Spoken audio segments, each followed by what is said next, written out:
मोक्षदा एकादशी व्रत कथा 2025।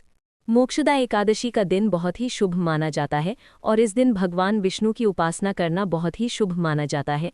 ज्योतिषियों के अनुसार मोक्षदा एकादशी पर कुछ गलतियां करने से सावधान रहना चाहिए। हिंदू परंपरा में एकादशी का व्रत अत्यंत पवित्र और कल्याणकारी माना गया है। इसे केवल धार्मिक रस्म नहीं बल्कि आत्मिक शुद्धि और भगवान विष्णु व देवी लक्ष्मी का आशीर्वाद पाने का विशेष साधन समझा जाता है।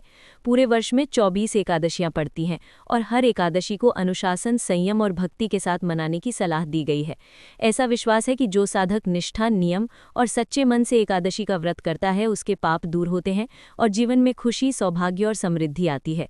भगवान विष्णु की कृपा से मन में सकारात्मक ऊर्जा बढ़ती है, मानसिक तनाव कम होता है और परिवार में सुख व शांति बनी रहती है। मोक्षदा एकादशी व्रत 2025 तिथि। हिंदू पंचांग के अनुसार इस साल मार्गशीर्ष शुक्ल पक्ष की एकादशी तिथि आज रात यानी 30 नवंबर की रात 9:29 से शुरू होकर 1 दिसंबर 2025 शाम 7:01 तक रहेगी। उदया तिथि के अनुसार मोक्षदा एकादशी का व्रत 1 दिसंबर को रखा जाएगा। मोक्षदा एकादशी पर न करें ये गलतियां। दोपहर में सोना या देर से उठना। एकादशी के दिन आलस्य त्यागना जरूरी है। बहुत देर तक सोना या दोपहर में विश्राम करना मन की शुद्धता और व्रत की आध्यात्मिक ऊर्जा को कम करता है। लहसुन, प्याज और तामसिक भोजन से दूरी। व्रत के दिन सादा सात्विक भोजन अपनाना चाहिए। तामसिक चीज़ें जैसे लहसुन और प्याज पवित्रता को प्रभावित करती हैं, इसलिए इनसे पूरी तरह बचना आवश्यक है। कटु वचन और नकारात्मक विचारों से बचें। व्रत में केवल शरीर ही नहीं, मन और वाणी की भी शुद्धता जरूरी है।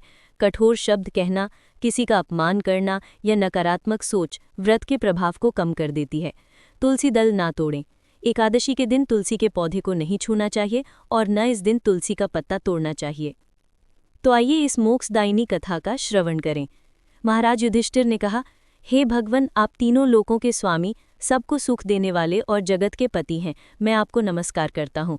हे देव, आप सबके हितैषी हैं, अतः मेरे संशय को दूर कर मुझे बताइए कि मार्गशीर्ष एकादशी का क्या नाम है, उस दिन कौन से देवता का पूजन किया जाता है और उसकी क्या विधि है, कृपया मुझे बताएं। भक्तवत्सल भगवान श्री कृष्ण कहने लगे कि धर्मराज, तुमने बड़ा ही उत्तम प्रश्न किया है। इसके सुनने से तुम्हारा यश संसार में फैलेगा। मार्गशीर्ष शुक्ल पक्ष एकादशी अनेक पापों को नष्ट करने वाली है।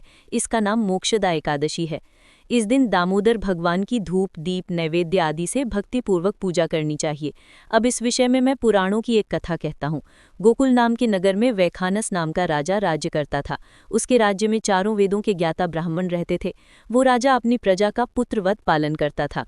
एक बार रात्रि में राजा ने एक स्वप्न देखा कि उसके पिता नरक में हैं। उसे बड़ा आश्चर्य हुआ। प्रातः वो विद्वान ब्राह्मणों के पास गया और अपना स्वप्न सुनाया। कहा कि मैंने अपने पिता को नरक में कष्ट उठाते देखा है। उन्होंने मुझसे कहा कि हे पुत्र, मैं नरक में पड़ा हूँ, यहाँ से तुम मुझे मुक्त कराओ। जब से मैंने ये वचन सुने हैं तब से मैं बहुत बेचैन हूँ। चित्त में बड़ी अशांति हो रही है। मुझे इस राज्य, धन, पुत्र, स्त्री, हाथी, घोड़े आदि में कुछ भी सुख प्रतीत नहीं होता। मैं क्या करूँ? राजा ने कहा, हे ब्राह्मण देवताओं, इस दुख के कारण मेरा सारा शरीर जल रहा है। अब आप कृपया करके कोई तप, दान, व्रत आदि ऐसा उपाय बताइए जिससे मेरे पिता को मुक्ति मिल जाए। उस पुत्र का जीवन व्यर्थ है जो अपने माता पिता का उद्धार न कर सके। एक उत्तम पुत्र जो अपने माता पिता तथा पूर्वजों का उद्धार करता है वो 1000 मूर्ख पुत्रों से अच्छा है। जैसे एक चंद्रमा सारे जगत में प्रकाश कर देता है परंतु हजारों तारे नहीं कर सकते।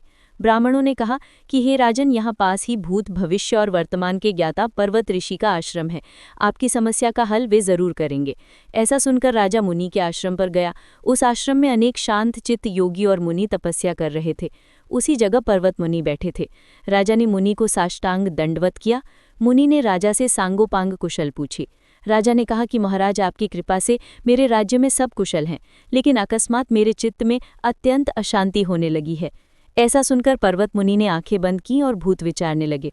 फिर बोले, हे राजन, मैंने योग के बल से तुम्हारे पिता के कुकर्मों को जान लिया है। उन्होंने पूर्व जन्म में कामातुर होकर एक पत्नी को रति दी, किंतु सौत के कहने पर दूसरी पत्नी को ऋतुदान मांगने पर भी नहीं दिया। उसी पापकर्म के कारण तुम्हारे पिता को नरक में जाना पड़ा।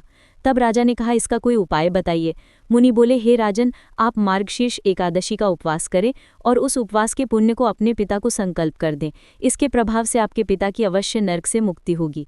मुनि के ये वचन सुनकर राजा महल में आया और मुनि के कहे अनुसार कुटुंब सहित मोक्षदा एकादशी का व्रत किया। इसके उपवास का पुण्य उसने पिता को अर्पण कर दिया।